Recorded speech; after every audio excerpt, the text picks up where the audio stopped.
समझ कर अब न कोई गिला है ना कोई शिकायत, बस जी रहे हैं तेरी याद को वफा समझ कर।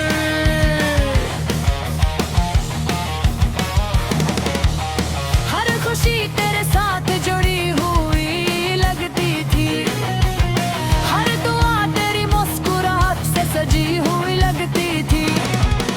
आज वही रास्ते सुनसान पड़े हैं जहाँ कभी तेरी हंसी गुंजा करती थी।